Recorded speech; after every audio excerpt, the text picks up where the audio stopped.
Là-bas sous le ciel clair, il existe une cité au séjour enchanté. Et sous les grands arbres noirs, chaque soir, vers elle s'en va tout mon espoir. J'ai deux amours, mon pays et Paris, pareil toujours, mon cœur est ravi.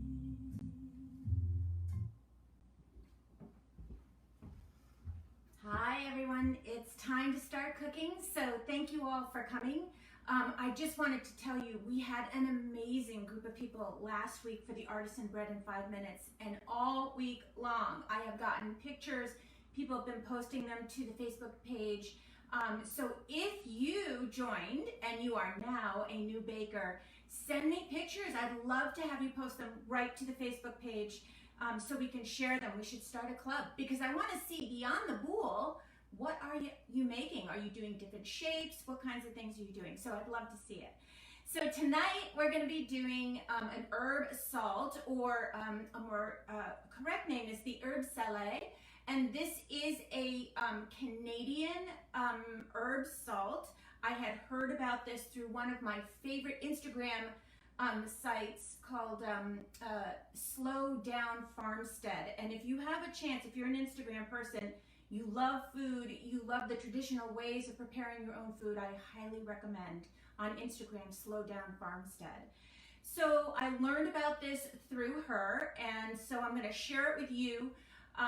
And throughout, I'm going to have a chance to look over at the Facebook page. If you see me kind of glancing off to the side, it's because I am watching and trying to read your posts. However, for some reason, this is not working, so we're going to run it again and see if I can get you live. So anyway, I will try to be able to respond to you. There we go. Let's see if I can connect there.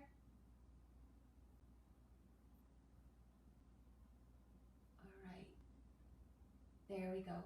Now I can see. So anyway, this week we're doing this. Next week I'm not sure what I'm going to be doing at 5 o'clock. I'm kind of wavering between a couple of things. Definitely I'm trying to include more knife skills in each of these. So if I have a recipe that you can follow, I will post that in the notes of the event. Always look at the events on my Facebook page.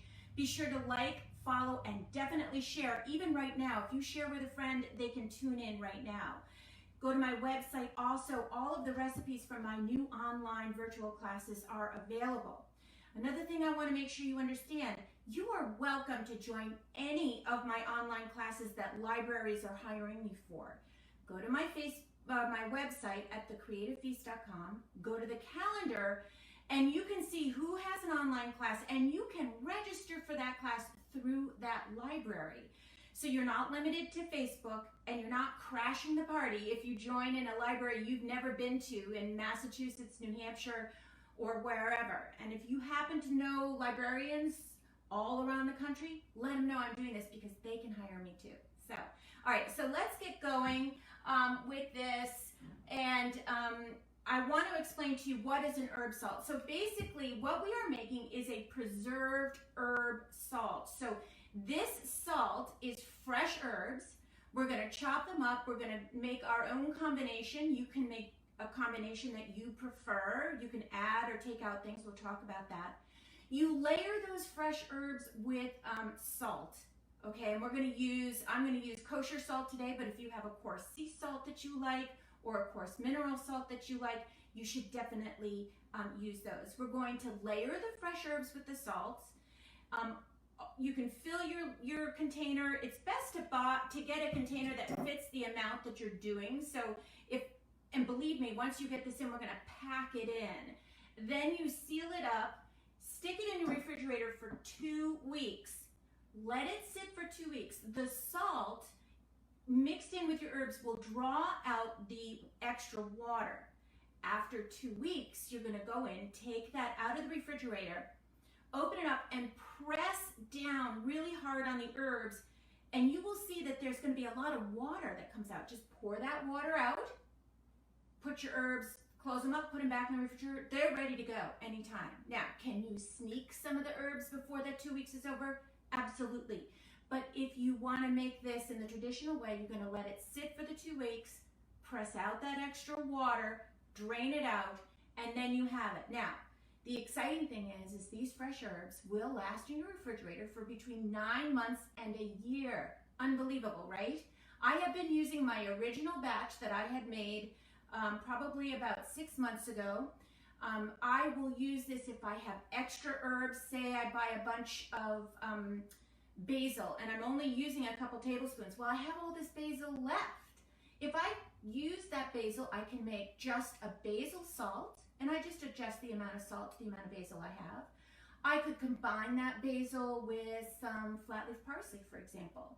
Or I could combine the basil with some rosemary and maybe some thyme, and then I have more of an Italian flavoring to that fresh herb salt that I keep in the refrigerator. So there are many different combinations. This is particularly exciting for those of you who are gardeners and you're planting your gardens and you're harvesting from your herbs, because you know that when you garden, you want to regularly harvest from those herb plants from the top to keep them bushy and full. So here's something that you can do with a lot of those herbs, okay? So let's look at our herbs for this evening that I have chosen. Some from the garden, because I'm actually getting some up, and some from the grocery store. So in the information that I sent out, I had mentioned to you that I get my biggest herb bunches from Market Basket, and that is consistent. I always get my herbs from there. When I can't, I find that my other favorite place to go is to a local farm stand. Lull Farm here has really great bunches that they package up beautifully, and they always keep them refrigerated. So you can grab them from there. So today what I have for you is I have flat leaf parsley. I always use flat leaf, and as a matter of fact, I've noticed you can't find curly anymore at the grocery store, which is fine with me. I find curly parsley to be on the bitter side, so I stick with the flat leaf. When we're chopping these up, you do want to use just the herb and not the stem, so we'll get into the detail about that. The other herb that I have here is from my garden, and this is lovage. So it looks kind of like celery, and it can grow pretty tall in the sun. By the way, if you want to see my gardens on June 28th, I'm having an open garden tour. It's listed in my events, and you are welcome to come to that. That's free of charge. You know, obviously it's outside, so just plan accordingly. But you'll get to see some of these herbs in their natural habitat. So this is lovage. It has a very distinct feeling. I wait all winter long for this to come out. It has almost like a celery scent to it, but I love it. And when I do grow this, I actually will dry it so that I have it for soups and sauces and things like that in the wintertime. So anyway, so this is lovage.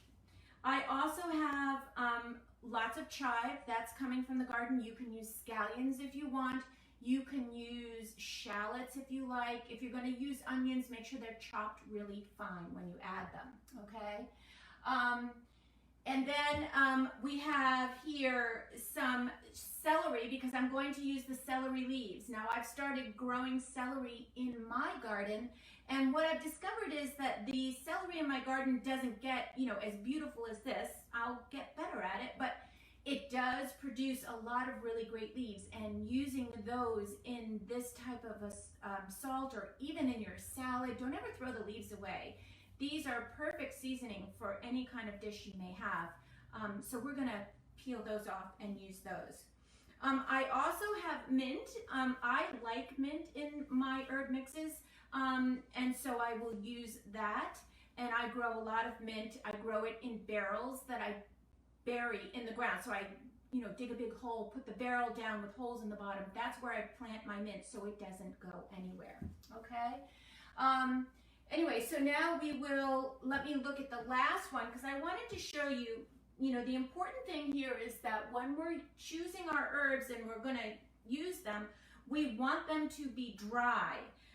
So how do you dry your herbs? Well, this bunch of dill that I got at the grocery store, look at this bunch. I mean, really, look at this. This is what you get at Market Basket, and I can see where it could be overwhelming if you're not a dill person. It's a very full-flavored herb, so you have to have a plan to use a lot of dill like this. So I will be making an herb salt with this. You could dry this if you wanted to. You can use it in soups and things. I'm going to make gravlax. I have a beautiful cut of salmon. I'm going to cure it for 3 days with a dill mixture on top. Maybe I'll do a class about that. Let me know if you're interested, because that would be a fun one to do. So that's what I'm going to use the rest of this for. So what I did was I took just a cotton towel, I laid my dill down, and I just rolled up the towel, and that has dried the herb. Now, why don't you want to chop, wet herbs? Because the wet herbs are going to get really kind of black and icky, and the flavor is going to be different. It's going to be more bitter. So we want to dry our herbs first before we cut them, okay? So we have our dill. The other thing that the recipe calls for is a carrot. You can put it in, you don't have to put it in. When I first started this, I wasn't putting it in, so I'm going to skip it today, but I did want to show you, if you need to grate your carrot, this little grater is the perfect little thing. I don't know if any of you have seen me use it in my programs before. It suction cups to your cooking surface, which is really nice, and then you just grate it. It's great for nuts, it's great for cheese, all of that. So anyway, I will, this I think is on my website under gadgets and things, so you can check this out. I don't sell it, but I got it on Amazon, so you can look for that. So I have a question about the salmon class. Any chance of doing a breakfast class? Okay, you want to learn how to poach eggs? I'll do an egg class because I don't ever eat breakfast. So I will definitely do an egg class because there are so many ways to do eggs. And so, yeah, that's a great idea. I was actually thinking about that the other day, so thanks for the idea. All right, so let's go ahead and get this show on the road. So what I have here, and I just want to make sure you know, when I'm done with the herb salt, I'm going to go right into making a charcuterie because after this class, I'm going to break my fast. I'll have been fasting for 22 hours. And we'll start with a charcuterie, and I'm going to make a red wine cocktail, too, that you're welcome to make along with me, okay? So here we're going to chop our herbs. We are going to be using a sharp knife. You may want to say, well, what about using a food processor? Could I do that? Yeah, you could do a food processor, but the way it chops the herbs, especially if your blade isn't sharp, again, chopping herbs is really critical that you're using a good sharp knife. If you don't have a sharp knife, you will basically pulverize the herbs rather than slicing through them. The slicing through them with a sharp knife gives them a good clean cut, and they are less likely to be bitter in the end. So while I have seen recipes making this in the food processor, I'm going to leave that up to you to decide. You may say, this works for me, and I'm fine with that. But when it comes to using knives and showing people how to use them, I always look at this as a learning opportunity. The more you use it, the easier it becomes, the more regularly you will do that. So I am going to be chopping these, and I'm going to, suggest that you do the same. So we have a good sharp knife. This is my chef's knife by Victorinox, which is Swiss Army. And so this is the knife that I do offer on my website. This is Cooks Illustrated's favorite chef's knife for under $100. I offer this for $50 if you're interested. I have the red handle. But what I love about this knife, and I've sold about 1,000 of them, is that the quality of the knife is important, and you will find this in your own knives at home. They need to be able to hold an edge to them so that you're not constantly sharpening them. Or worse yet, it doesn't, it loses its edge and then you just toss it in the back of the drawer and you go to Home Goods and you buy another one. That's not how you want to be spending your money. You want to be able to own a quality knife that can sharpen easily. So this sharpener is made by AccuSharp. This is a Victorinox. These are both Cooks Illustrated's favorite tools to use for a knife and a knife sharpener.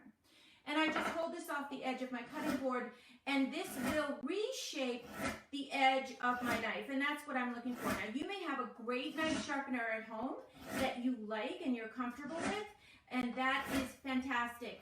Do not forget to regularly sharpen your knife. It will make all the difference in the world in what you're preparing and how easy it is to prepare. All right, so let's go ahead and start with our herbs. So the first herb I'm going to start with is my flat leaf parsley. And so I'm going to take my knife and I'm going to grip it between my fingers, wrap my hand around, and as you can see, I'm just going to shave that off. Now, you may have noticed in the recipe that the parsley that I use in this recipe is the largest quantity. So parsley is a great herb as a neutral background to the other herbs. It will not overpower the flavor. It will add to it, but it might also cool down some of the stronger flavors that you're using. So here I have my bunch of parsley, and you saw me shave it off pretty easily with that knife. And so now I'm going to take it, and I'm just going to take the thicker stems and just throw them out. I don't go through and take every little stem off. But the reason I'm choosing the thicker ones are the thicker ones tend to be more on the bitter side. So I want to avoid those in my recipe. Okay, so now I have this and I'm going to show you how to chop that. So I'm kind of bunching all of these together. I'm going to take my knife and I'm going to chop down into that bunch. Now the first cutting is just to kind of break down the bulk of what I have here, okay? And then I'm going to do I showed you this last week or the week before, not last week, the week before. So basically, I'm going to rest the tip of my knife down, put this hand on here. That will hold the tip in one spot.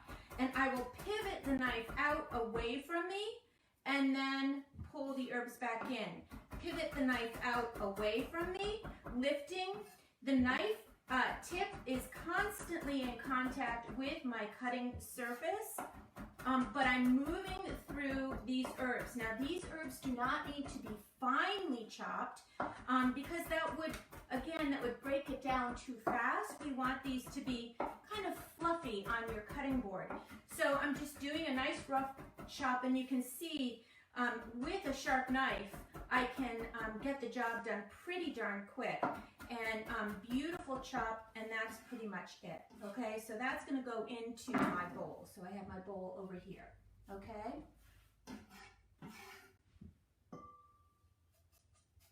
Okay. Now we're going to go ahead and I'm going to get the rest of my herbs, and I'm going to do this in piles. So we have our lovage, and I am going to pull these off right like that, but you can see that that large stem is getting left behind, and that will go into the compost. I love the lovage, so I'm going to do, a little bit here. So it'll be about a good packed half cup. Now I'm going to take my celery, and I'm going to cut off my celery greens. Okay. Hi, Diane. I see you there, Diane Wallace. Every once in a while, I can peek over and see who's here, so thank you for coming. Here we're gonna, like I said, I'm just picking these off, and you can see the beautiful color too. These are gonna add a nice bright color in here. And what am I gonna do with the leftover celery? Well, that I'm going to use in the charcuterie. I love the inner part of the celery because it's much sweeter. And softer, and it's just easier to chew. I just really enjoy it. So I will use that in my charcuterie. And just to help me with that, I'm going to go ahead and cut those pieces so they're ready to add to the charcuterie in a little bit. So I'll get a couple of these right down the middle. They can be long or short, however you like them. All set. Okay, so in goes that. And then we're going to go ahead and use our chive. I always like to use some kind of a chive or an onion. Garlic is a little iffy for me because it's so strong in flavor, especially when it's raw and it's very sharp. So I don't always use, I've never used garlic in this. Now I'm just gonna chop these up and then I will add them to this larger bunch and we'll get chopping and add all of these. So yes, this is my recipe. These are the herbs that I like together, but you may say, you know, I don't have that lovage and what could I use instead? Well, you know, go for an herb that is similar in profile. That's why I'm adding the celery. The celery and the lovage have very similar flavors. You could certainly add basil to this. Rosemary would be a wonderful addition. I have done just small batches of rosemary salt and I will use that all winter long for my meats and vegetables and things like that. So the other question is what do I use this herb salt for? How come this is so great that I'm taking the time to show you? Well, first of all, the flavor of this is amazing and it will make anything that you add it to fantastic. So what are the first things that I added it to? I was making bone broth this winter, and you know, even though I roast my bones when I make bone broth, it's not as flavorful as I would have thought. I kind of want it to taste like soup. So all I did was when I finished that bone broth, I took 2 teaspoons of this herb salt and put it in a tall mug of bone broth, and oh my gosh, it changed the whole thing. It was fantastic. I couldn't get enough of it.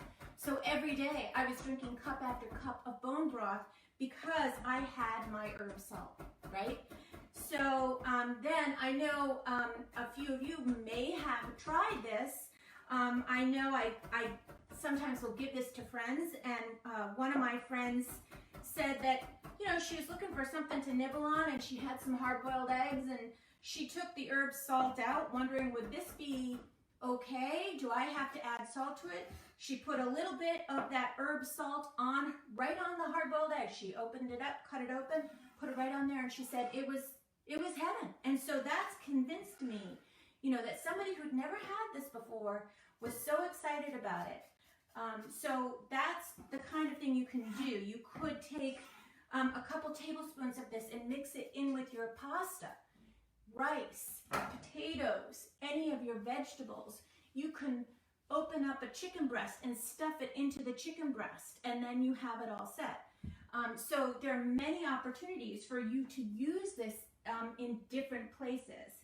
I have made herb butter with it. Just, you know, put it into the butter. Now, this is our dill, and again, I'm just going to take this right off the stem like that.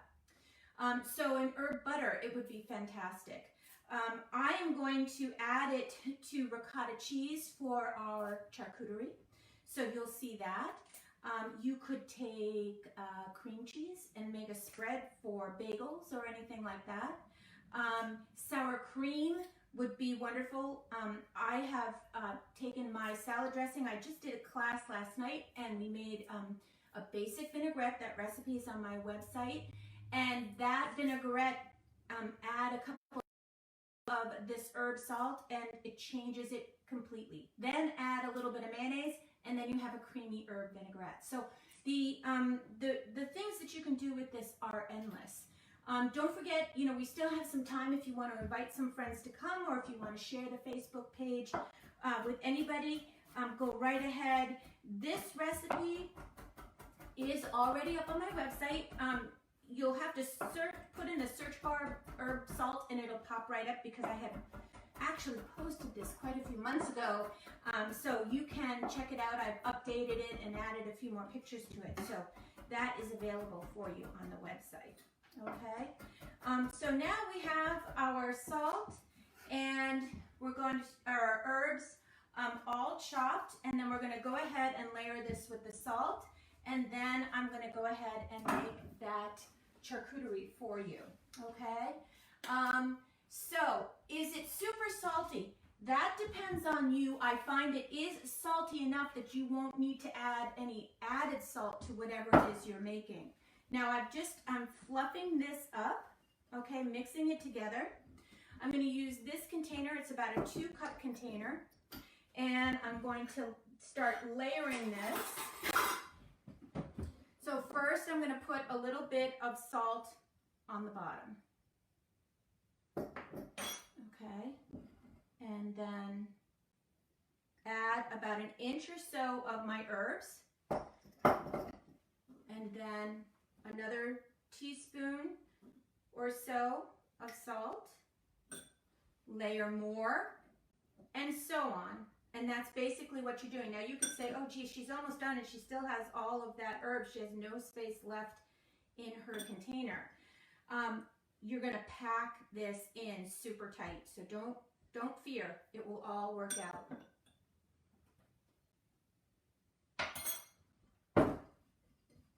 Pack that right in. You see how beautiful that is. And I'm pressing down.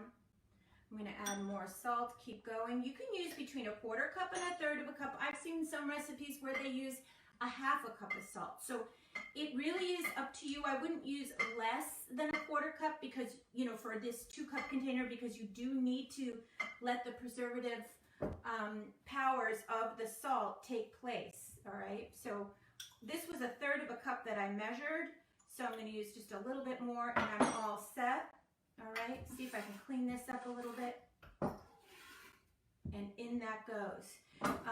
Now, any kind of jar is going to do. This is a leftover jam jar. You could use a, what do you call it? You could use a pickle jar. Anything like that is fine to use for your herb salt. Now, remember, let me just pop this over here. What we're going to do is you've got this. I put the salt on the top as the last layer. We're going to seal that up, put a sticker on it so it has the date of today's date or when you want to pull it out of the refrigerator, one or the other. Stick it in your refrigerator for 2 weeks. When it comes out, you're going to press down on this and water is going to come out and get rid of that. You'll see that this will shrink down to about half the size. So while you think now, how am I going to use all that? It will shrink down because you are removing all of the extra water, okay? All right, so that's our herb salt. I will take some questions after we get through with the charcuterie, but I want to get through that so that any of you who feel like, you know, you have something to do, because I know you all have plans, maybe you have a Zoom gathering. For those of you who want to leave at that point, that's fine. I'm going to get right through this charcuterie. And the charcuterie is basically a combination of herbs, of cheeses, salamis, all kinds of things, and arranged on, you know, something you have. This happens to be a flat cast iron fry pan. Perfect setting for a charcuterie. Now, I want you to see all the little things I'm adding. So I have my crackers standing in a glass, something different. I have some olives in a little plate. I have some cucumbers that I pre-sliced, okay, because we're going to have a little bit of a veggie. And so you're looking for color and texture and things that, you know, you can just nibble on. This is going to be my dinner, essentially. I have some dried dates. I like to have some dried fruit in there. These are fresh mozzarella balls that I have added olive oil and my herb salt to, so now I've flavored my fresh mozzarella balls. So those are beautiful. I have a few little red peppers, yellow peppers, orange peppers. Those will be nice. I had some chickpeas, so I put those into the food processor and with olive oil and my herb salt. So now I have almost like a little chickpea spread. I went to Aldi and they had some really interesting Polish sausage. So some kind of meat, cured meat, salami, anything like that, sliced thinly is nice. So let's kind of put those over off to the side. I have an assistant here who can focus this down onto here so you can see a little bit better. So we'll get a good view. And it's too bad you can't see my assistant because he's pretty darn handsome, this boy. So here's a wonderful cheese that I'm going to add in here too. And it can be really just very relaxed. There's no, difficult preparation that you're going to have to do here. So just take it easy and just enjoy yourself with the things you are putting on this. So here I have my hard-boiled eggs, and I'm going to take my cue from my friend who did this the other day, and on go my hard-boiled eggs. And maybe, let's see, let's put them with a little bit of greens. I have some fresh dill here. And we'll stick that underneath the eggs so it looks like they're on a little nest. And I'll have, and when this is done, I'll have my assistant come back and do this, show us the whole thing together. So here is my herb salt that I had in the refrigerator, and I'm just going to take a little bit of this and put it onto each egg. Beautiful. Okay, and then the final one that I'm going to do for you, so you can see all the different ways I've used this herb salt already here. And oh, let's get those pieces of celery in there. Now we're going to do our ricotta. So this one is wonderful. So here I have a little cutting board. You could use a plate if you like. I've got some ricotta cheese, and I'm just going to stir that up just a little bit to soften it up. And here we go. You ready? I'm going to put it right on my cutting board just like that. Okay. Easy. See how? I told you we're going to be a little bit casual with this. And then I have my little container here. I'm going to take some of my herb salt, and I'm going to add it to my bowl. And I'm going to take my extra virgin olive oil, add that in. So now I have some extra virgin olive oil mixed with my herb salt. And I'm going to go ahead and, oh my goodness, drizzle that right in there, okay, into our ricotta. So it makes a wonderful spread. We'll add a couple of flowers to that. A couple little edibles that I got from the garden. Pretty this up. Always pretty up your platters. Enjoy what you're doing. Show them off a little. And then the final thing, oh, I have a dandelion too. Those are edible. And then the last thing I want to add to this is, oops, I have some nuts here. Toss those in. Oops. And then I've got some bread here.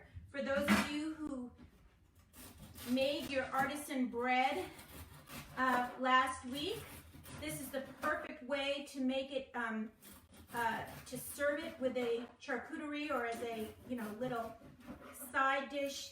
I made a baguette, and I'm just going to cut those up and serve them right next to my little fish here.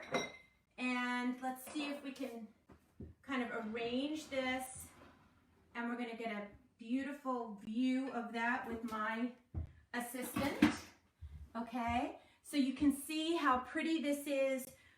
Even you could use, I have some dried edible flowers. We could kind of drizzle those on top.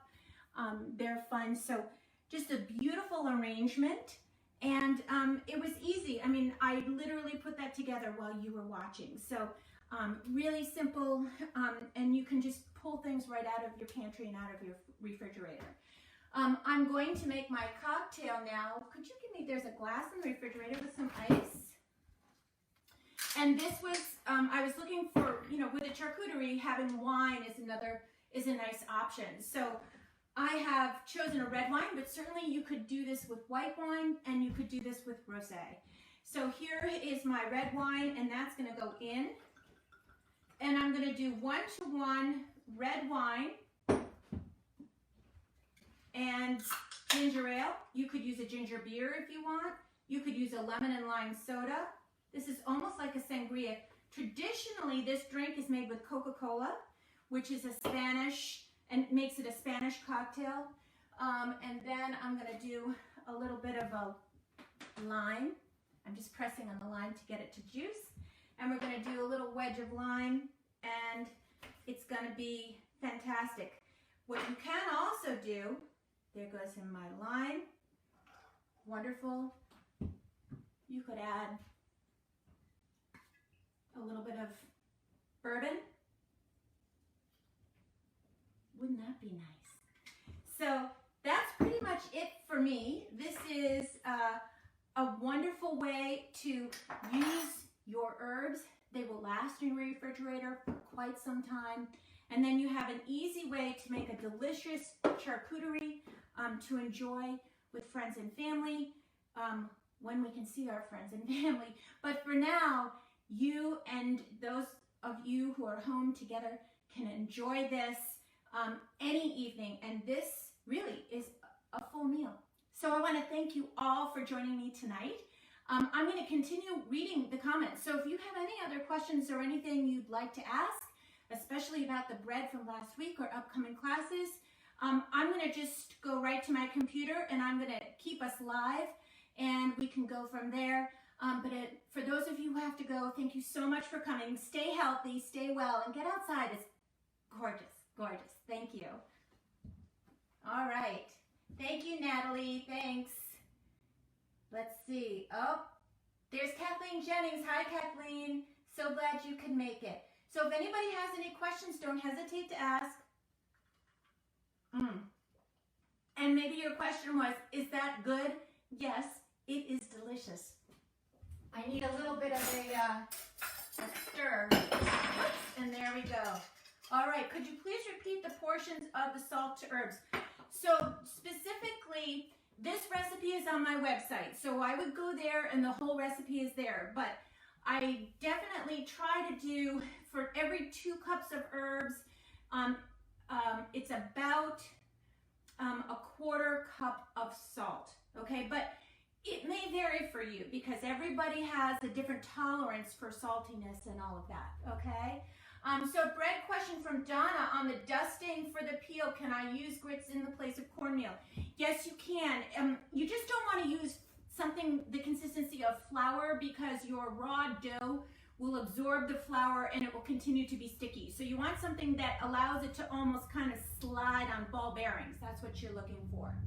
Okay, so thank you, Roseanne. Thank you so much. Oh, I do love figs on my charcuterie as well. Oh, the salmon recipe. Yeah, Diana, we did that before. I do have an upcoming canned salmon recipe. I'm gonna try to do another pantry every couple of times. And I just made a canned salmon and posted it on my Instagram. So you can follow me on Instagram too, Liz Barber, The Creative Feast, and you'll see those. And I will post that as well. Oh, yep, the cocktail definitely, I needed it. It's been a good, busy week. My evening classes are going well. I'm doing it between 3 and 4 a week, so be sure to tune in for that. Oh, thank you, Maureen. I have decided to wear earrings and button pants going forward in this pandemic. So you will see me wearing earrings, and I'm also wearing button pants, no more pull-ons. So I just took it up a notch. So thank you, everybody, for coming. And again, I hope you have a great week and have a good night. Take care.